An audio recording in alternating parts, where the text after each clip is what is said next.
الحمد لله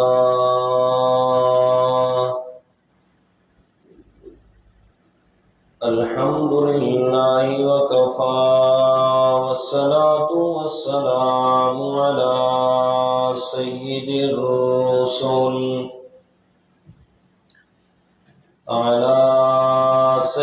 الرسل وخاتم الأنبياء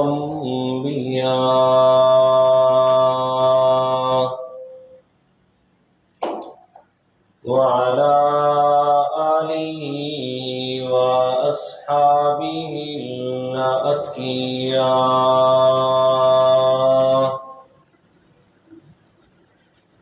الذين هم خلاصة العرب العرباء وخير الخلائق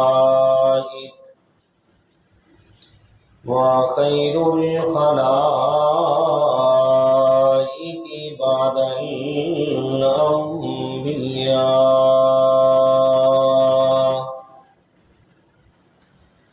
أما بعد فأعوذ بالله من الشيطان الرجيم.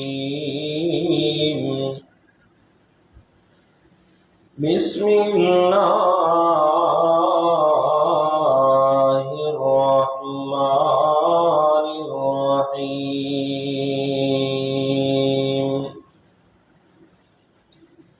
يا أيها الناس كلوا مما في الأرض حلالا طيبا. الآية. صدق الله العظيم. قال النبي صلى الله عليه وسلم: إن لله عز وجل أتقاء في كل ليلة من شهر رمضان إلا رجل أفطر على خمر، أو كما قال النبي صلى الله عليه وسلم.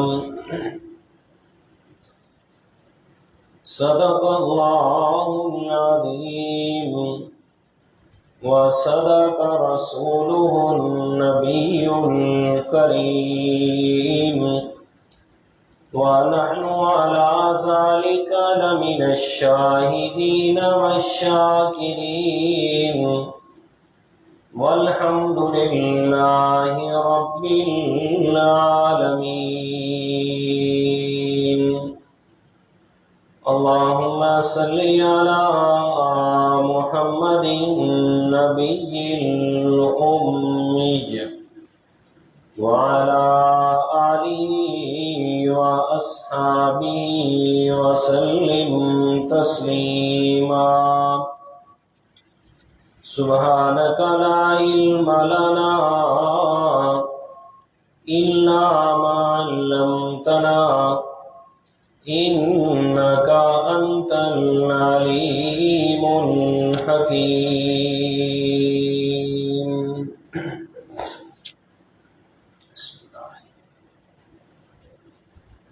گرامی قدر سامعین، المخلصین الموحدین، دوستوں، بزرگوں، عزیز ساتھیوں،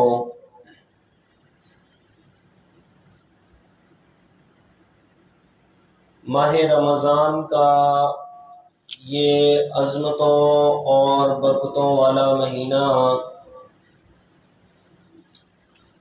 ہم سب کی زندگیوں میں اللہ تعالیٰ کی توفیق سے جلوہ افروز ہے۔ دعا ہے اللہ تعالیٰ کے بارگاہ معلیٰ مجلہ مصطفیٰ کے اندر کہ وہ ذات حق اس ماہ مبارک کی ساری رحمتیں اور برکتیں اور اس میں ملنے والی اللہ تعالیٰ کی طرف سے جتنی بھی نوازشات ہیں، اللہ تعالیٰ ہم سب مسلمانوں کے مقدر اور نصیب میں فرما دے۔ ماہ مبارک میں لازم اور فرض ہونے والی جو دن کی بڑی عبادت ہے اس کا نام ہے روزہ، کہ اس ماہ مبارک میں دن میں اللہ تعالیٰ نے جو سب سے عظمت والی عبادت لازم کی ہے اسے روزے کا نام دیا جاتا ہے۔ اللہ تعالیٰ کی رحمت سے اور اس کی خاص عنایت اور توفیق سے ہر انسان اپنی اپنی طاقت اور بساط کے مطابق ماہ رمضان کا روزہ رکھتا بھی ہے، پھر اس کو نبھانے کی کوشش بھی کرتا ہے، اور دل میں اس کے یہ یقین اور اللہ تعالیٰ کی رحمت سے امید ہوتی ہے کہ اللہ تعالیٰ میری اس عبادت کو ضرور قبول فرمائے گا۔ تو اللہ تعالیٰ نے عبادات کو قبول تو کرنا ہے، لیکن عبادات کی قبولیت کے لیے اللہ تعالیٰ نے کچھ شرائط کو لازم کر دیا۔ جیسے باقی عبادات کا تذکرہ ہے، اسی طرح اللہ تعالیٰ نے روزے کی قبولیت کی شرائط کا بھی تذکرہ فرمایا کہ اگر روزہ ان شرائط کے ساتھ رکھا جائے تو میں اللہ تعالیٰ کے ہاں لازمی طور پر قبولیت کے درجے کو پہنچتا ہے۔ وہ شرائط کیا ہیں کہ جن سے اللہ تعالیٰ کے ہاں روزے کو قبولیت کا درجہ ملتا ہے؟ 4 شرائط کا تذکرہ کیا گیا کہ جن شرائط کے ساتھ روزے کو رکھا جائے اور پھر اللہ تعالیٰ کی رحمت کے ساتھ امید لگائی جائے کہ انشاءاللہ اللہ تعالیٰ ضرور قبولیت کا درجہ عطا فرمائیں گے۔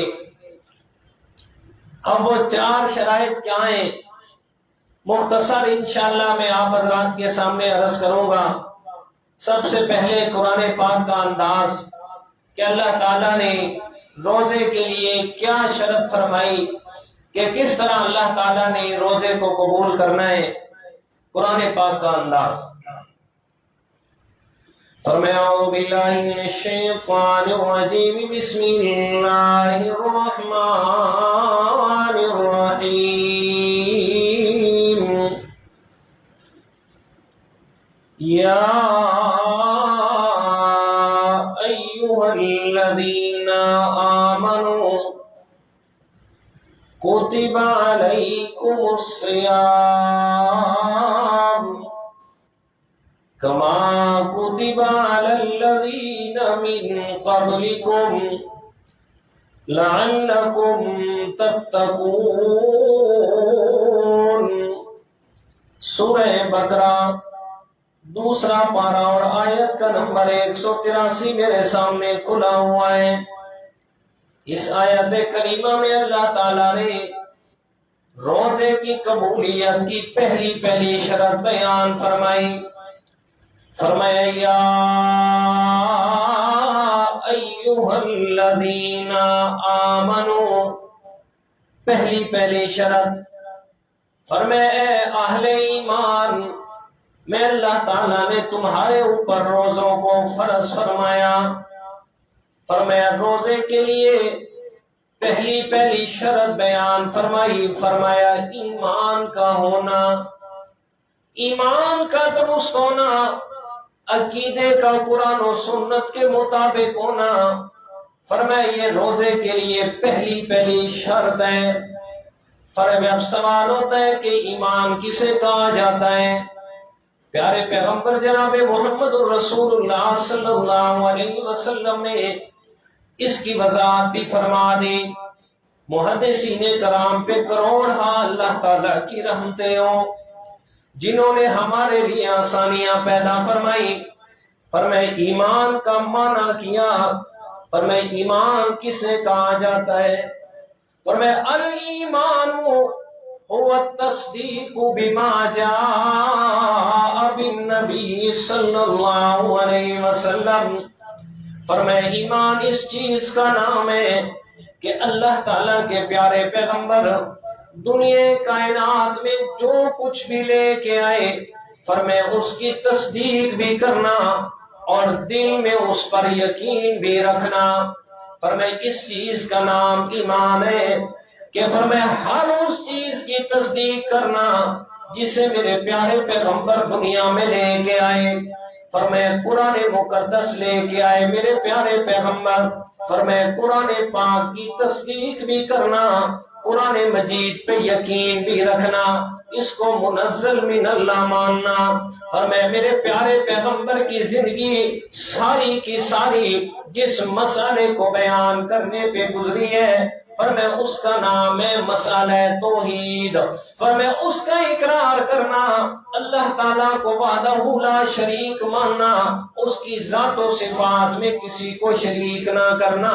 فرمائے جس چیز کا نام ایمان ہے، میرے پیارے پیغمبر کی رسالت پر یقین رکھنا، آپ کو آخر الزمان پیغمبر ماننا، آپ کے بعد کسی نے نبی رسول بن کے نہیں آنا، فرمائے اس پہ یقین رکھنا، اس کا نام ایمان ہے۔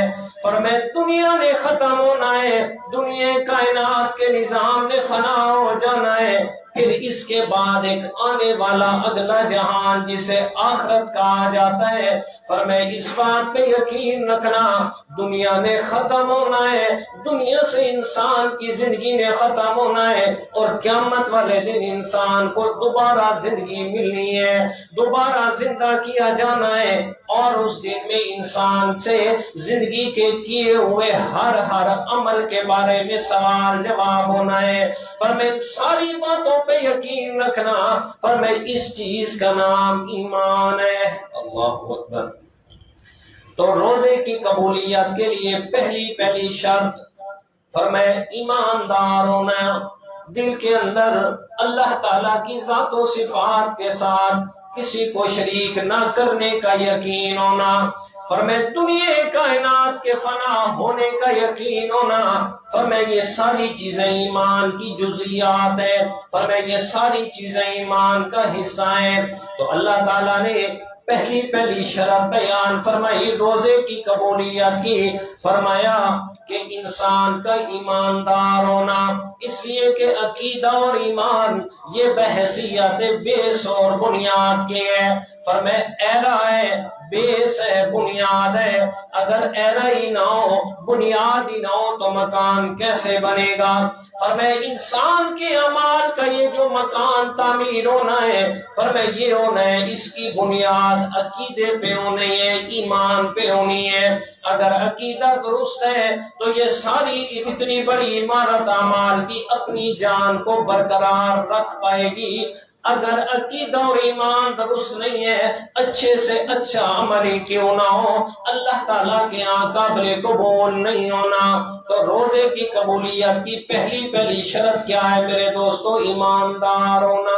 اللہ اکبر۔ دوسری شرط سنیے گا، فرمایا پہلی شرط کا تعلق انسان کے عقائد سے تھا، اور دوسری تیسری اور چوتھی جو تین شرائط ہیں ان کا تعلق انسان کے اعمال سے ہے۔ فرمایا دوسری شرط قرآن مجید میں اللہ تعالیٰ نے بیان فرمائی ہے، فرمایا یا ایھا الناس کلوا مما مما فی الارض حلالا طیبا۔ فرمایا سورہ بقرہ دوسرا پارہ اور آیت کا نمبر 168 ہے۔ خالق کی کائنات نے فرمایا دنیا کائنات کے انسانوں اگر چاہتے ہو کہ عبادات میں اللہ تعالیٰ کے یہاں قابل قبول ہو، فرمایا یہ دوسری بڑی شرط میں اللہ تعالیٰ دے رہا ہوں، فرمایا کلو مما فی الارض حلالا طیبا، فرمایا رزق حلال استعمال کرو، فرمایا رزق حلال بھی ہو حلالا طیبا، فرمایا صرف رزق حلال نہیں فرمایا بلکہ فرمایا حلال بھی ہو اور پاکیزہ بھی ہو، حلالا طیبا، فرمایا رزق حلال پاکیزہ، رزق حلال طیب، فرمایا حلال اور طیب وہ رزق استعمال کرو۔ فرمایا میں اللہ تعالیٰ یہ اعلان فرما رہا ہوں، ایمان کا درست ہونا ایک اور دوسرے نمبر پہ رزق حلال کا استعمال کرنا، رزق حلال کے ساتھ طیباً، فرمایا پاکیزہ رزق استعمال کرنا، فرمایا یہ دوسری شرط اعمال کی قبولیت میں۔ اور ماہ رمضان کے حوالے سے فرمایا روزے کی قبولیت کی دوسری بڑی شرط ہے، فرمایا اگر چاہتے ہو کہ میں اللہ تعالیٰ آپ کا روزہ قبول کروں، فرمایا پھر روزہ رکھنے میں، روزہ افطار کرنے کے اندر رزق حلال طیب استعمال کرو۔ اب رزق حلال اور طیب میں کیا فرق ہے سمجھیے گا میرے دوستوں۔ فرمایا رزق حلال فرمایا جو جائز طریقوں سے کمایا جاتا ہے، فرمایا شریعت نے جو طریقے جائز رکھے ہیں رزق کمانے کے، فرمایا جتنے بھی طریقے ہیں ان سے رزق کمایا ہوا وہ رزق حلال ہوگا، لیکن یاد رکھو رزق حلال تو ہوگا لیکن طیب پاک نہیں ہوگا۔ رزق حلال طیب کب ہوگا، پاکیزہ کب بنے گا، جب اس میں سے اللہ تعالیٰ کا حصہ ادا کیا جائے گا۔ فرمایا اگر مالدار ہے تو اپنے مال میں سے اپنے نصاب کے مطابق زکوٰۃ ادا کرے گا، فرمایا اپنے مال میں سے اللہ تعالیٰ کے راستے میں خرچ کرے گا، تو فرمایا یہ اس کا رزق حلال ہونے کے ساتھ ساتھ طیب ہوگا، پاکیزہ ہوگا۔ تو اللہ تعالیٰ نے قرآن مقدس کے اندر فرمایا ساری کائنات کے لوگوں کو یہ اعلان کر کے حکم فرمایا، فرمایا یا ایھا الناس کلوا مما فی الارض حلالا طیبا، اور میں ساری کائنات کے لوگوں میں اللہ تعالیٰ یہ حکم دے رہا ہوں، فرمایا کھاؤ تم حلالا طیبا، فرمایا پاکیزہ رزق استعمال کرو۔ اور اپنے پیغمبروں کی جماعت کو اللہ تعالیٰ نے الگ سے حکم ارشاد فرمایا، فرمایا یا ایھا الرسل کلوا من الطیبات واعملوا صالحا انی بما تعملون علیم۔ سورہ مومنون 18واں پارہ اور آیت کا نمبر 91-51 ہے۔ فرمایا یا ایھا الرسل، اے میرے رسولوں کی جماعت، کلوا من الطیبات، فرمایا کھاؤ پاکیزہ چیزیں، فرمایا پاکیزہ چیزوں کا استعمال کرو۔ فرمایا عام لوگوں کو بھی حکم فرمایا، پیغمبروں کی جماعت کو بھی حکم فرمایا، پھر اہل ایمان کو الگ سے کر کے حکم دیا، فرمایا یا ایھا الذین آمنوا کلوا من طیبات ما رزقناکم واشکروا للہ ان کنتم ایاہ تعبدون۔ سورہ بقرہ اور آیت کا نمبر 172۔ فرمایا اہل ایمان کلوا من طیبات، فرمایا کھاؤ پاکیزہ چیزیں، فرمایا رزق حلال میں حلال بھی ہو اور ساتھ میں پاکیزہ رزق استعمال کرو۔ ما رزقناکم واشکروا للہ، ساتھ میں اللہ تعالیٰ تعالیٰ کا شکر بھی ادا کرو. ان کنتم ایاہ تعبدون، اگر تم چاہتے ہو اپنے اکیلے رب کو راضی کرنا، اکیلے رب کی عبادت چاہتے ہو، تو فرمایا رزق حلال طیب کا استعمال کرو. اللہ اکبر. فرمایا روزے کے لیے دوسری شرط کیا ہے میرے دوستوں؟ کہ اللہ تعالیٰ نے حکم دیا، فرمایا رزق حلال طیب پاکیزہ رزق کا استعمال.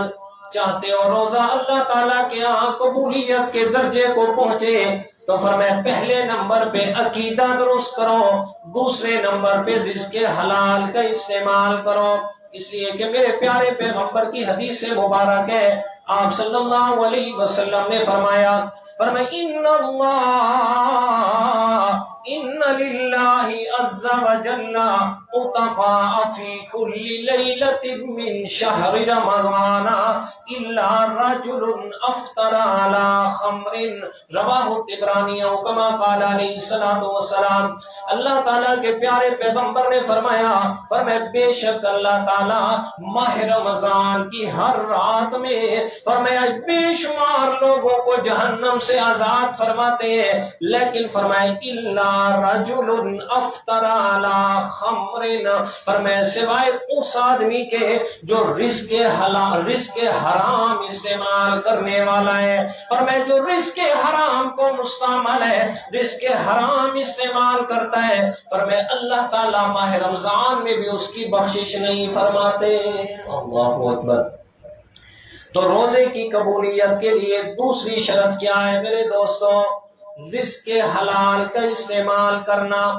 میرے پیارے پیغمبر کی حدیث مبارک ہے، آپ صلی اللہ علیہ وسلم نے فرمایا یا اخل عالیہ انہ من اصاب مالا من حرام فلبس منہ جلبابا لم تقبل صلاته حتى ينحي ذلك الجلباب او كما قال النبي صلی اللہ علیہ وسلم. الترغیب و ترہیب جلد 2 اور صفحہ نمبر 346 پہ یہ حدیث پاک موجود ہے. آپ صلی اللہ علیہ وسلم نے فرمایا ایک آدمی ہے، فرمایا اپنے رزق حلال سے اپنا لباس بناتا ہے، لیکن اس کے اندر صرف 1 روپیہ حرام کا ملا دیتا ہے. فرمایا اس کے نتیجے میں وہ 1 روپیہ حرام کا وہ سارے رزق حلال کو بھی حرام کر دے گا. فرمایا جب تک یہ لباس اس کے زیب تن رہنا ہے، خالق کائنات فرمایا لم تقبل صلاته حتى ينحي ذلك الجلباب. فرمایا جب تک اس نے یہ کپڑا استعمال کر کے رکھنا ہے، اللہ تعالیٰ نے اس کی کوئی بھی عبادت کو قبول نہیں کرنا. اللہ اکبر. اللہ اکبر. آپ صلی اللہ علیہ وسلم کی ایک اور حدیث پاک سنیے گا، مسلم شریف کے اندر حدیث ہے. میرے پیارے پیغمبر نے فرمایا یطیل السفر اشعث اغبر یمد یدیہ الی السماء یا رب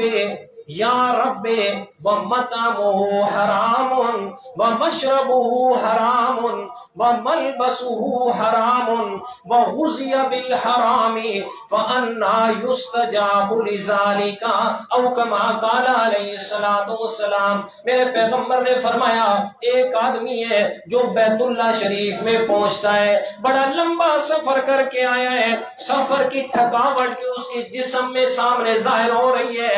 فرمایا سفر اتنا لمبا کر کے آیا، چہرہ بھی غبار آلود ہے، فرمایا کپڑے بھی اس کے گندے ہو گئے، اور آ کے اللہ تعالیٰ سے دعا کرتے ہیں آسمان کی طرف یمد یدیہ الی السماء، آسمان کی طرف ہاتھ پھیلا کے کہتے ہیں یا رب، بار بار اپنے رب کو بلاتا ہے، لیکن فرمایا اس کی دعا قبول نہیں ہوتی. کیوں قبول نہیں ہوتی؟ فرمایا مطعمہ حرام، اس کا کھانا بھی حرام کا، ومشربہ حرام، اس کا پینا بھی حرام کا، وملبسہ حرام، اس کا پہننا بھی حرام کا، وغذی بالحرام، فرمایا زندگی کے ساری کی ساری چیزیں حرام ہیں، انا یستجاب لذالک، فرمایا اس کی دعا کیسے قبول ہوگی؟ اللہ اکبر۔ اس لیے میرے دوستوں، روزے کی قبولیت چاہتے ہو تو رزق حلال کا استعمال کرو۔ فرمایا دوسری بڑی شرط روزے کی قبولیت کی، فرمایا رزق حلال کا استعمال کرنا۔ حضرت سعد بن ابی وقاص رضی اللہ تعالیٰ عنہ، فرمایا عشرہ مبشرہ میں سے ایک صحابی ہیں، فرمایا حضرت سعد رضی اللہ تعالیٰ عنہ میرے پیارے پیغمبر کے پاس آتے ہیں، آ کے کہتے ہیں یا رسول اللہ مجھے کوئی ایسی بات بتلائیے گا، مجھے ایسا عمل بتلائیے گا، فرمایا وہ عمل میں کروں اور مستجاب الدعوات بن جاؤں۔ مستجاب الدعوات کیا مطلب؟ جب بھی ہاتھ اٹھاؤں فوراً میری دعا قبول ہو جائے، جب بھی ہاتھ اٹھاؤں کبھی بھی میرے ہاتھوں کو خالی واپس نہ کیا جائے۔ میرے پیارے پیغمبر نے فرمایا اطیب مطعمک تکن مستجاب الدعوات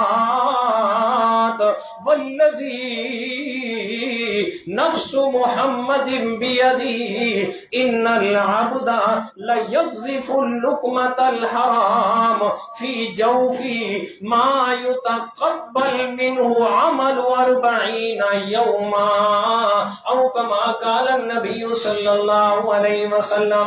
فرمایا ایسا کھانے میں رزق حلال استعمال کر، مستجاب الدعوات، اللہ تعالیٰ تیری کوئی بھی دعا رد نہیں فرمائیں گے۔ اور اگلی بات سنیے گا میرے دوستوں، میرے پیارے پیغمبر نے فرمایا والذی نفس محمد بیدی، فرمایا مجھے اس ذات کی قسم ہے جس کے قبضے قدرت میں میں محمد صلی اللہ علیہ وسلم کی جان ہے، ان العبد لیقذف اللقمۃ الحرام فی جوفی، فرمایا ایک انسان اگر ایک لقمہ حرام کا اپنے پیٹ کے اندر لے کے جاتا ہے، ما یتقبل منہ عمل 40 یوما، میں پیغمبر کہہ رہا ہوں 40 دن تک اس کا کوئی بھی نیک عمل قبول نہیں ہوتا۔ اللہ اکبر، اللہ اکبر۔ جی ہم نے تو کچھ سمجھے ہی نہیں ہے نا۔ آج تو دور یہ چل رہا ہے، ہر انسان کہتا ہے جی مال ہونا چاہیے چاہے حرام دبی کیوں نہ ہوئے، جی پیسہ ہوئے چاہے حرام دبی کیوں نہ ہوئے۔ اللہ اکبر۔ اور جب انہیں سمجھایا جائے تو آگے سے کیا کہتے ہیں؟ استاد جی یہ رزق ہے، یہ دنیا ہے، دنیا کا نظام بھی تو چلانا ہے جی، مرسوط آپ پہ لٹھا ویسی۔ جی اکثر اوقات تو یہ بھی کہہ دیتے ہیں، آگے سے کہاوت جو سریکی میں مشہور ہے، اور استاد جی چھوڑو اے جہان میٹھا تے اگلا کہنا میٹھا۔ اور اگر وہ یقین کے ساتھ یہ جملے کہہ رہا ہے نا، یقین کے ساتھ کہ پتہ نہیں قیامت آئے گی کہ نہیں آئے گی، چونکہ قیامت پر یقین رکھنا یہ اسلام کے بنیادی عقائد میں سے ایک عقیدہ ہے، اس میں شک کرنے والا اپنے ایمان کی خیر بتائے۔ اللہ اکبر، اللہ اکبر۔ اگلی بات سنیے گا میرے دوستوں، حدیث پاک ہے، آپ صلی اللہ علیہ وسلم نے فرمایا ان اللہ طیب لا يقبل الا طیبا لا تقبل صلاة بغیر طہور ولا صدقة من غلول، رواہ الترمذی او کما قال النبی صلی اللہ علیہ وسلم۔ میرے پیارے پیغمبر نے فرمایا میرا اللہ خود بھی پاکیزہ ہے، ان اللہ طیب، اللہ تعالیٰ خود بھی پاکیزہ ہے، لا یقبل الا طیبا، اور میں اللہ تعالیٰ پاک چیز کے علاوہ کوئی چیز قبول بھی نہیں فرماتا۔ اور میں اللہ تعالیٰ کو دینا ہو تو رزق حلال دو، رزق حرام میں سے اللہ تعالیٰ کے راستے میں کوئی چیز دینے کی ضرورت نہیں ہے۔ حتیٰ کہ بعض علماء نے یہاں تک لکھا ہے میرے دوستوں، فرمائے جو انسان جان بوجھ کے رزق حرام میں سے، میرے الفاظ پر غور کرنا، جو انسان جان بوجھ کے رزق حرام میں سے ثواب کی نیت سے صدقہ کرتا ہے وہ انسان کافر ہو جاتا ہے۔ اللہ اکبر اللہ اکبر۔ جی پتہ بھی ہے سودی کاروبار ہے، پتہ بھی ہے جناب بہن بھائیوں کے حق مار کے بیٹھا ہوا ہے۔ اصل پریشانی تو یہ بھی ہے نا کہ ہم نے یہ سمجھ لی ہے کہ جو سود ہے صرف وہ حرام ہے، جی کتا حرام ہے، خنزیر حرام ہے، ہم نے صرف ان چیزوں کو حرام سمجھ لی ہے، مگر نہ دوسری طرف نہیں آتے ہم۔ جی حالانکہ حقیقت کیا ہے؟ بہن بھائیوں کا حق مارنا بھی حرام ہے، ان کا حق مار کے بیٹھے ہیں، جتنا رزق ان کا جو ہے اپنے نیچے دبا کے بیٹھا ہوا ہے وہ اپنے رزق حلال سے ملائے گا، رزق حلال بھی حرام میں تبدیل ہو جائے گا۔ اس لیے میرے دوستوں بالکل سادہ سی مثال ہے، اگر سمجھنا آئے تو ایک من دودھ کا پڑا ہوا ہے اور اس ایک من دودھ کے اندر ایک قطرہ پیشاب کا گر گیا، نتیجہ جی سارے وہ 40 کلو کو بھی ساتھ لے ڈوبے گا۔ کروڑوں روپے حلال کا پڑا ہوا ہے، اگر اس میں 1 روپیہ حرام کا مل گیا تو وہ کروڑ کو بھی ساتھ لے ڈوبے گا۔ اس لیے میرے پیارے پیغمبر صلی اللہ علیہ وسلم نے فرمایا میرا رب خود بھی پاک ہے اور پاکیزہ چیز کو ہی قبول کرتا ہے، اس لیے کہ اللہ تعالیٰ نے قرآن مجید میں اہل ایمان کو حکم اسی چیز کا دیا ہے۔ فرمایا ایھا الذین آمنوا انفقوا من طیبات ما کسبتم ومما اخرجنا لکم من الارض ولا تیمموا الخبیث منہ تنفقون ولستم بآخذیہ الا ان تغمضوا فیہ واعلموا ان اللہ غنی حمید۔ سورہ بقرہ اور آیت کا نمبر 267 میرے سامنے کھلا ہوا ہے۔ خالق کائنات نے فرمایا یا ایھا الذین آمنوا، اے ایمان والو، انفقوا من طیبات ما کسبتم، فرمایا جو رزق میں اللہ تعالیٰ نے تمہیں دیا، جو پاکیزہ رزق ہے، جو رزق حلال ہے، انفقوا اس رزق حلال میں سے میرے راستے میں خرچ کرو، ومما اخرجنا لکم من الارض، زمین میں سے جتنا رزق میں اللہ نے دیا اس میں سے بھی میں اللہ کے راستے میں خرچ کرو۔ فرمایا ولا تیمموا الخبیث منہ تنفقون، فرمایا خبردار خبردار میں اللہ تعالیٰ کے راستے میں حرام مال خرچ نہیں کرنا، ولستم بآخذی، اپنے لیے تم اسے ناپسند کرتے ہو، پر میں حرام سے خود ناپسندیدگی کا اظہار کرتے ہو، پر میں سن رکھو میں اللہ تعالیٰ کے راستے میں بھی رزق حرام خرچ نہیں کرنا۔ اللہ اکبر اللہ اکبر۔ آپ صلی اللہ علیہ وسلم کی حدیث مبارک سنیے گا، فرمایا قال رسول اللہ صلی اللہ علیہ وسلم من اکتسب مالا من معصم فوصل به رحمه او تصدق او انفقه في سبيل الله جمع ذلك كله جميعا فقذف به في جهنم او كما قال النبي صلى الله عليه وسلم۔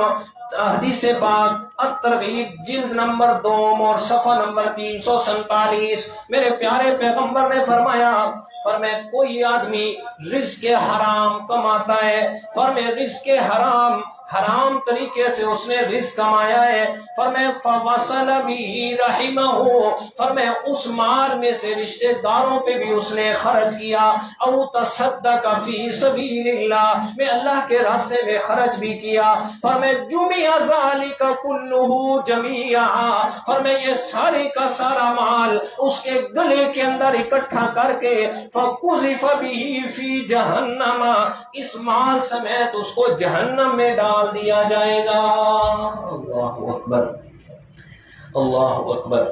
تو میرے دوستوں، روزے کے لیے اس کی قبولیت کے لیے دوسری بڑی شرط رزق حلال کا استعمال کرنا، میرے پیارے پیغمبر کی حدیث مبارک ہے، آپ صلی اللہ علیہ وسلم نے فرمایا میرے صحابہ فقد استحیا من اللہ حق الحیا،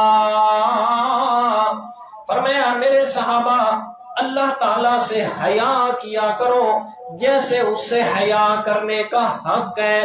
صحابہ کرام نے سوال کیا یا رسول اللہ، اللہ تعالیٰ سے حیا کرنے کا حق کیا ہے؟ میرے پیارے پیغمبر نے فرمایا وَأَن تَحْفُظَ الرَّأْسَ وَمَا وَعَى، ایک دوسرے نمبر پہ وَتَحْفُظَ الْبَطَنَ وَمَا حَوَى، اور تیسرے نمبر پہ فرمایا فَمَنْ فَعَلَ ذَلِكَ فَقَدِ اسْتَحْيَا مِنَ اللَّهِ حَقُّ الْحَيَاءِ، فرمایا جو انسان یہ تین کام کر لیتا ہے فرمایا وہ اللہ تعالیٰ سے حیا کرنے کا حق ادا کر دیتا ہے۔ فرمایا پہلی چیز وَأَن تَحْفُظَ الرَّأْسَ وَمَا وَعَى، فرمایا جو اپنے دماغ کو اور اس کے اندر آنے والی سوچ کی حفاظت کرتا ہے، فرمایا اپنے دماغ میں اللہ تعالیٰ کی ناراضگی والا کام سوچتا ہی نہیں ہے، فرمایا دل و دماغ کے اندر خیالات کی بھی حفاظت کرتا ہے، اپنے خیالات کو بھی غلط طرف جانے نہیں دیتا۔ فرمایا دوسرے نمبر پر وَتَحْفُظُ الْبَطَنَ وَمَا حَوَى، فرمایا اپنے پیٹ اور اس کے اندر جتنی چیزیں ہیں فرمایا اس کی بھی حفاظت کرتا ہے۔ فرمایا پیٹ کی حفاظت کرنا، پیٹ کے اندر جتنی چیزیں ہیں فرمایا رزق حرام نہیں جانے دینا۔ پیٹ کے اندر کیا ہے فرمایا شرمگاہ پیٹ کے قریب ہے، فرمایا اپنی شرمگاہ کو غلط استعمال نہیں کرتا، شرمگاہ کو اللہ تعالیٰ کے حکم کے خلاف استعمال نہیں کرتا۔ فرمایا یہ تین کام جو انسان کر لیتا ہے، اپنے دماغ کی حفاظت ایک، پیٹ کی حفاظت رزق حرام سے دو، اور اپنے شرمگاہ کی حفاظت غلط جگہ پہ استعمال نہیں کرتا، میرے پیارے پیغمبر نے فرمایا فقد استحیا من اللہ، فرمایا تین کام کرنے والے نے اللہ سے حیا کا حق ادا کر دیا ہے۔ اللہ اکبر، اس لیے کہ یہ تین چیزیں ہیں جو انسان کو غلط راستے پہ لے کے جاتی ہے۔ انسان جس وقت اپنے خیالات اور سوچوں پہ اپنا کنٹرول نہیں رکھتا اور بے جا سوچیں اور بے جا خیالات اور ناجائز خواہشات کے پیچھے چلتا ہے، یقیناً غلط راستے پہ جاتا ہے۔ غلط راستے پہ جائے گا تو حرام کاری کرے گا، حرام خوری بھی کرے گا، اور یہی تین چیزیں ہیں فرمایا خیالات کا، سوچ کا غلط ہونا، حرام کاری کرنا، حرام خوری کرنا، فرمایا یہی تین چیزیں ہیں جو انسان کو جہنم کی طرف لے کے جاتی ہے۔ اللہ اکبر۔ آپ صلی اللہ علیہ وسلم کی حدیث پاک میرے پیارے پیغمبر نے فرمایا اربعٌ اذا کن فیک فلا علیک ما فاتک من الدنیا حفظ امانۃ وصدق حدیث وحسن خلیقۃ وعفۃ طعمۃ، او کما قال النبی صلی اللہ علیہ وسلم، میرے پیارے پیغمبر نے فرمایا جس آدمی کے اندر یہ چار عادتیں ہیں، یہ چار خصلتیں ہیں، جس انسان کے پاس یہ چار چیزیں پائی جائیں فرمایا اگر ساری دنیا بھی اس سے چھین لی جائے فرمایا اس کو کوئی بھی نقصان نہیں ہے۔ فرمایا وہ کون کون سی چار چیزیں ہیں؟ فرمایا پہلی چیز حفظ و امانت، فرمایا امانت کی حفاظت کرنے والا ہو، امانت میں خیانت کرنے والا نہ ہو۔ دوسرے نمبر پہ وصدق کو حدیث، ہمیشہ سچ بولنے والا ہو۔ تیسرے نمبر پہ وہ حسن خلیقت، فرمایا اچھی عادات کا مالک ہو، فرمایا اچھے اعمال کرنے والا ہو۔ اور چوتھے نمبر پہ وہ عفت و تہمت، اور پاکیزہ رزق استعمال کرنے والا ہو۔ فرمایا جس انسان کے اندر یہ چار عادات پائی جائے فرمایا ساری دنیا بھی چھن جائے فرمایا پھر بھی یہ آدمی ساری دنیا سے بڑا امیر ہے۔ اللہ اکبر۔ تو میرے دوستوں، رزق حلال کا استعمال کرنا یہ روزے کی قبولیت کے لیے دوسری بڑی شرط ہے، اور اس بات پر کامل یقین رکھو کہ رزق دینے والی ذات کس کی ہے؟ اللہ تعالیٰ کی۔ رزق ہر انسان کا یہ کس کے ذمہ ہے؟ اللہ تعالیٰ کے ذمہ ہے۔ فرمائے جو اس نے جس کے مقدر میں جتنا رزق لکھا ہے اس کو ملنا ہی ملنا ہے، ہر حالت میں ملنا ہی ملنا ہے اس کو رزق۔ فرمائے آج تو لوگ غلط غلط تصورات میں آ گئے، کہتے ہیں جناب فلاں نے میرا رزق بند کر دیا، فلاں نے میرے روزی کے جناب سارے اسباب کو بند کر دیا۔ اللہ تعالیٰ نے قرآن مقدس میں اس بات کی وضاحت فرمائی ہے، فرمائے رزق دینا یہ میں اللہ تعالیٰ کی ذات اقدس کی قدرت میں ہے، یہ میں اللہ تعالیٰ کے کنٹرول میں ہے، کوئی کسی کا رزق نہیں بند کر سکتا۔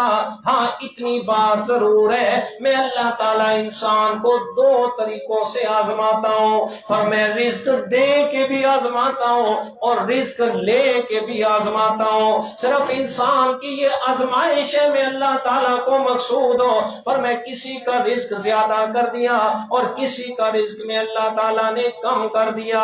قرآن مقدس کے اندر اللہ تعالیٰ نے اسی بات کی وضاحت فرمائی ہے، سورہ فجر 30واں پارہ اور آیت نمبر 15 اور 16 میرے سامنے کھلی ہوئی ہے۔ فرمائے فَأَمَّا الْإِنسَانُ إِذَا مَا ابْتَلَاهُ رَبُّهُ فَأَكْرَمَهُ وَنَعَمَهُ فَيَقُولُ رَبِّي أَكْرَمَنِ وَأَمَّا إِذَا مَا ابْتَلَاهُ فَقَدَرَ عَلَيْهِ رِزْقَهُ فَيَقُولُ رَبِّي أَهَانَنِ۔ فرمائے انسان تیری دو حالتیں میں اللہ نے بیان فرمائی ہے، فرمائے جس وقت میں اللہ تعالیٰ انسان کو رزق کی فراوانی دے دیتا ہوں، انسان کو بے حساب رزق عطا کرتا ہوں، فرمائے اس وقت انسان کہتا ہے فَأَكْرَمَهُ وَنَعَمَهُ فَيَقُولُ رَبِّي أَكْرَمَنِ۔ انسان کہتا ہے یار میرے رب نے میری بڑی عزت کی ہے، میرے رب نے مجھے بڑا مال و دولت عطا کی ہے، اور کہتا کیا ہے ربی اکرمن، اللہ نے مجھے رزق دیا ہے، میں اسی قابل تو تھا، میں اسی قابل تو تھا کہ اللہ تعالیٰ نے مجھے بے شمار رزق دے دیا۔ اللہ تعالیٰ فرماتے ہیں یہ رزق دے کے آزما رہا ہوں۔ کیا یہ انسان کیا کہتا ہے کہ میری قابلیت ہے یا میرے رب کی دین ہے؟ فرمائے دوسرا انسان وَأَمَّا إِذَا مَا ابْتَلَاهُ فَقَدَرَ عَلَيْهِ رِزْقَهُ، فرمائے بھلا وہ انسان جسے میں اللہ تعالیٰ اس کا رزق تنگ کر کے دے دیتا ہوں، اس کے رزق کو تھوڑا میں اللہ تعالیٰ کم کر دیتا ہوں، فَيَقُولُ رَبِّي أَهَانَنِ، کہتے ہائے میرے رب نے میرے ساتھ زیادتی کر دی، میرے رب نے میرے رزق کو روک لیا۔ فرمائے حقیقت کے اندر کیا بات ہے، اللہ تعالیٰ نے اگلی آیت میں بیان فرمائی، فرمائے اے انسان تجھے ایسا نہیں کہنا چاہیے تھا کہ میرے رب نے میرا رزق روک لیا، بلکہ اپنے اعمال پہ دیکھنا، کلا بل لا تکرمون اليتیم ولا تحاضون علی طعام المسکین۔ حقیقت یہ ہے تو نے کبھی یتیموں کا خیال نہیں کیا، تو نے کبھی مسکینوں کو اپنا مال اپنا ان پر خرچ نہیں کیا، کبھی یتیموں مسکینوں کو تو نے ان کا اللہ اکبر اللہ اکبر۔ تو حقیقت میں میرے بھائیوں رزق کا زیادہ ہونا یا رزق کا کم ہونا یہ میرے رب کی طرف سے امتحان ہے، یہ میرے مالک کی طرف سے امتحان ہے۔ فرمائے جسے چاہتا ہے رزق دیتا ہے، فرمائے جس کو رزق دیا زیادہ تب بھی آزمائش، کسی کو کم دیا فرمائے تب بھی میں اللہ تعالیٰ کی آزمائش۔ اللہ تعالیٰ نے قرآن مجید میں سورۃ النحل کے اندر اس کی مثال بیان فرمائی ہے، فرمایا وَضَرَبَ اللَّهُ مَثَلًا قَرْيَةً كَانَتْ آمِنَةً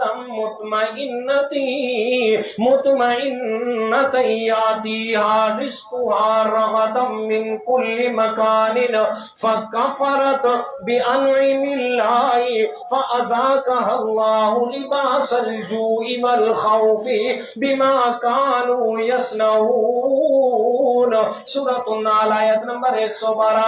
فرمایا میرا پیغمبر وضرب اللہ مثلا قریۃ، فرمایا ایک بستی والوں کی مثال بیان فرماؤ، کانت آمنۃ مطمئنہ، فرمایا بڑی مطمئن اور امن والی زندگی گزار رہے تھے، یاتیہا رزقہا رغدا من کل مکان، فرمایا ہر طرف سے رزق کی فراوانیاں میں اللہ تعالیٰ نے انہیں دی ہوئی تھی۔ فرمایا رزق کی فراوانی ہوئی، چاہیے تھا میں اللہ تعالیٰ کا شکر ادا کرتے، چاہیے تھا میں اللہ تعالیٰ کے راستے میں اسے خرچ کرتے، فَكَفَرَتْ بِأَنْعُمِ اللَّهِ، فرمایا میں اللہ تعالیٰ کی ناشکری شروع کر دی، میں اللہ تعالیٰ کے راستے کی بجائے غلط راستوں پہ خرچ کرنا شروع کر دیا۔ پھر کیا ہوا؟ فَأَذَاقَهَا اللَّهُ لِبَاسَ الْجُوعِ وَالْخَوْفِ بِمَا كَانُوا يَصْنَعُونَ، پھر میں اللہ تعالیٰ نے انہیں بھوک اور پیاس کی ذرا چکھایا، اس بھوک اور پیاس کا عذاب بھیجا۔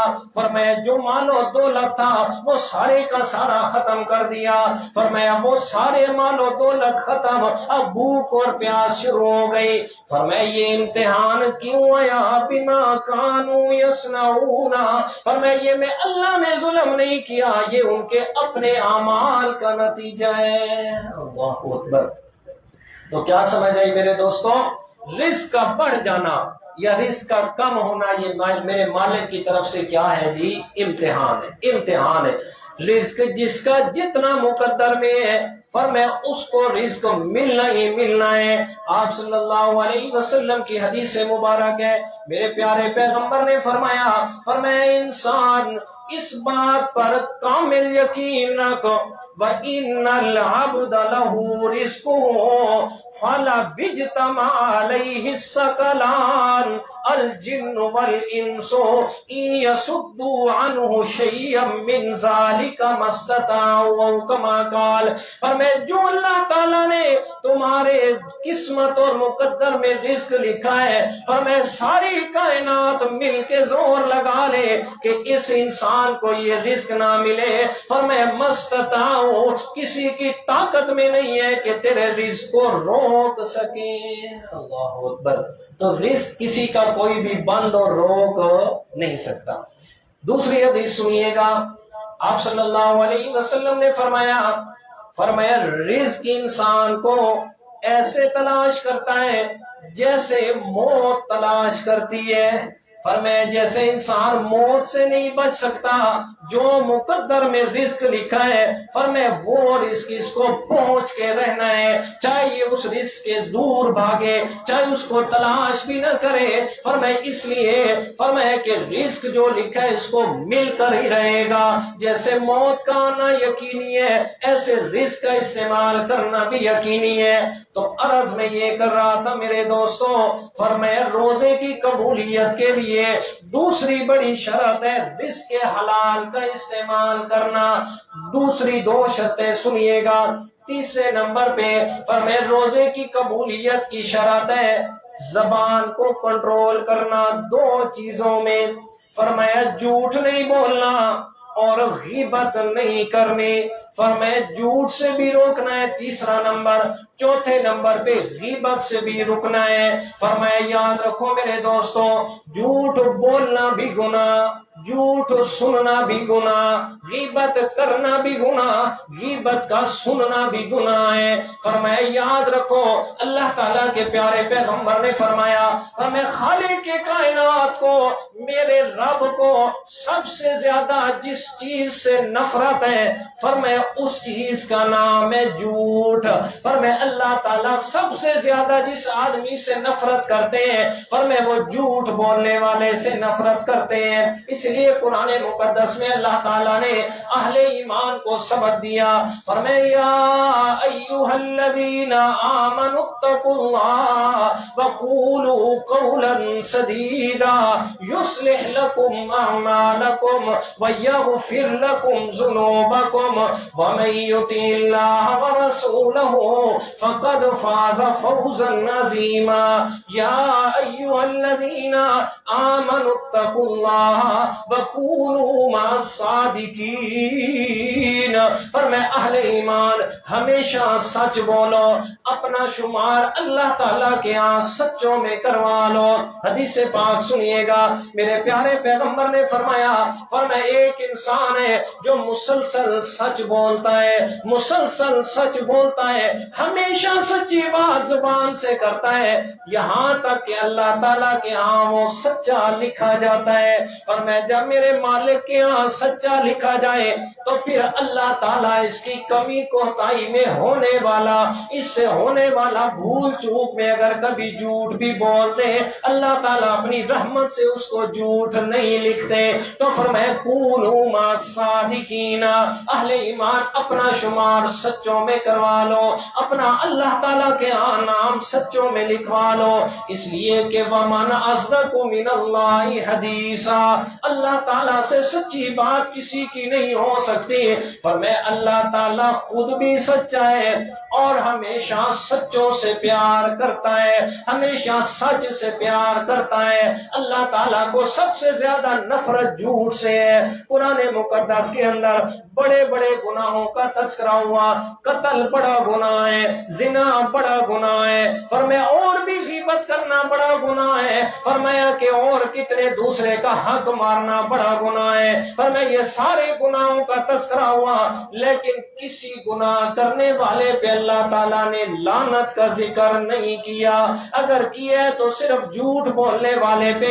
میرے پیارے پیغمبر کی زبان مقدس سے اعلان بھی فرمایا میرا پیغمبر اعلان فرمائیے گا فَنَجْعَلْ لَعْنَتَ اللَّهِ عَلَى الْكَاذِبِينَ، کہ اللہ تعالیٰ کی لعنت صرف جھوٹوں پہ ہوتی ہے، جھوٹے پہ اللہ تعالیٰ کی لعنت ہے۔ میرے پیارے پیغمبر نے فرمایا الصدق ينجي والكذب يهلك، فرمایا سچ انسان کو نجات دلاتا ہے اور جھوٹ انسان کو ہلاکت میں ڈالتا ہے۔ تو روزے کی قبولیت کی تیسری بڑی شرط میرے دوستوں کیا ہے؟ بولو سچ بولنا۔ کیا ہے؟ سچ بولنا۔ اور اتنے تو بولو جہاں جی کیا ہے جناب؟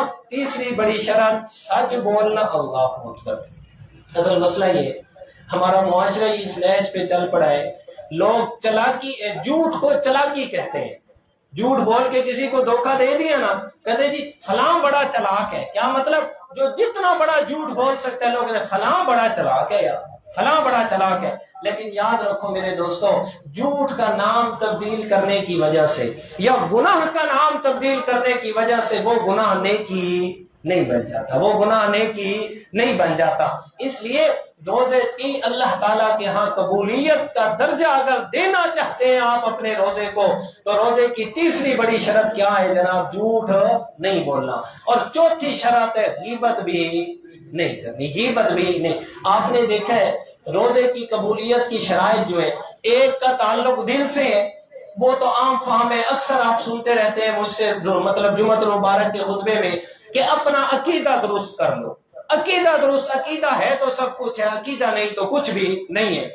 اور دوسری تیسری اور چوتھی جو تین شرائط ہیں ان کا تعلق انسان کی زبان سے، ان کا تعلق انسان کی زبان سے۔ یہ دیکھیے گا کہ انسان کو اللہ تعالیٰ نے زبان دی، دانت دیے، یہ چیز کے ذائقے کے چکھنے کے لیے، جی دانتوں کو دیا چیز کو چبانے کے لیے، جی آنکھوں کو دیا چیز دیکھنے کے لیے، ہاتھ دیے اللہ تعالیٰ نے جو چیز آپ کھا رہے ہیں نا وہ دیکھیں گرم ہے یا ٹھنڈی ہے، یہ ساری چیزیں دی۔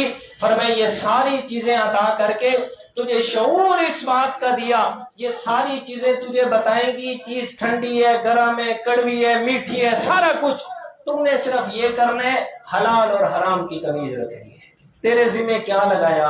حلال اور حرام کی تمیز رکھنی ہے۔ یہ میرا سارا بنایا ہوا نظام تجھے ہر چیز کی ہدایت دے گا، رہنمائی کرے گا، یہ ٹھنڈی ہے، یہ گرم ہے، یہ کڑوی ہے، یہ میٹھی ہے، اس کو پیس کے اندر لے کے جانا، سب کچھ تیرے ذمہ صرف ایک کام لگایا، حلال اور حرام کی کیا رکھنی ہے؟ تمیز رکھنی ہے۔ تو تین چیزوں کا تعلق انسان کی زبان سے، جھوٹ کا تعلق بھی زبان سے، غیبت کا تعلق بھی زبان سے، پیٹ میں جو کچھ بھی جانا ہے کس سے ہو کے جانا ہے؟ زبان سے ہو کے جانا ہے۔ اسی لیے میرے پیارے پیغمبر نے فرمایا دو چیزوں کی ضمانت مجھے دے دو، دو چیزوں کی ضمانت مجھے دے دو، اضمن لہ الجنہ، میں پیغمبر سے جنت کا ٹکٹ لے لو، میں پیغمبر سے جنت کا ٹکٹ۔ ذرا ہاتھ کھڑا کرے جسے جنت کا ٹکٹ چاہیے، چاہیے سب کو چاہیے جنت کا ٹکٹ۔ اب پیارے پیغمبر کی زبان سے بتانے لگا ہوں، پیارے پیغمبر کی زبان سے وہ بات بتانے لگا ہوں، پیغمبر کی زبان سے، فرمایا جس پیغمبر کی زبان میں شک کرنا بھی کفر ہے۔ شک کرنا ہی کیا ہے؟ کفر۔ میرے پیغمبر نے فرمایا دو چیزوں کی ضمانت مجھے دے دو، مجھ سے نقد جنت کا ٹکٹ لے لو۔ فرمایا پہلی چیز ہے جو دو جبڑوں کے درمیان ہے، زبان، دو جبڑوں کے درمیان کیا ہے؟ زبان۔ اور دوسری چیز ہے جو دو رانوں کے درمیان ہے، شرمگاہ۔ فرمایا زبان اور شرمگاہ کی ضمانت میں پیغمبر کو دے دو کہ ان دونوں چیزوں کو ہم تیرے حکم کے علاوہ استعمال نہیں کریں گے۔ فرمایا میں پیغمبر سے نقد جنت کی ٹکٹ دے گا، میں پیغمبر سے نقد جنت کی۔ کتنی آسان بات ہے یار۔ زبان، آپ علیہ الصلوۃ والسلام نے فرمایا من کان منکم یؤمن باللہ والیوم الآخر فلیقل خیرا او لیصمت۔ فرمایا تم میں سے جو انسان بھی اللہ اور آخرت کے دن پہ ایمان رکھتا ہے، فرمایا جب بھی بولے تو اچھی بات بولے، جب بھی بولے تو اچھی بات بولے، وگرنہ خاموش رہے، وگرنہ خاموش رہے۔ آپ اکثر جگہ پہ یہ لکھا ہوا سنتے ہوں گے، پڑھا بھی ہوگا آپ نے، خاموشی عین عبادت ہے۔ لکھا ہوتا ہے نا جی، خاموشی عین عبادت ہے۔ کیا مطلب ہے اس کا؟ اسی حدیث کے تحت لکھا ہوتا ہے کہ بولو تو اچھی بات بولو، خاموش رہو گے تو گناہ کی بات تو نہیں کرو گے۔ تو خاموش رہنا بھی کیا ہے جناب؟ عبادت ہے۔ زبان کو غلط استعمال نہ کرو اور اپنی شرمگاہ کو بھی غلط استعمال نہ کرو۔ آسان کام ہے، دو کر لو اور جنت اللہ تعالیٰ تمہارے مقدر میں لکھ دے گا۔ تو روزے کی قبولیت کی 4 شرائط میں نے آپ کے سامنے ذکر کی ہیں۔ پہلی شرط ایمان اور عقیدے کا درست ہونا، دوسری شرط رزق حلال کا استعمال کرنا، تیسری شرط جھوٹ سے بچنا، اور چوتھی شرط غیبت سے بھی اپنے آپ کو دور رکھنا اور بچانا۔ نہ سننا نہ سنانا، نہ کسی کی غیبت کرنی ہے اور نہ کسی کی غیبت کو سننا ہے۔ دعا فرماؤ اللہ تعالیٰ جو کچھ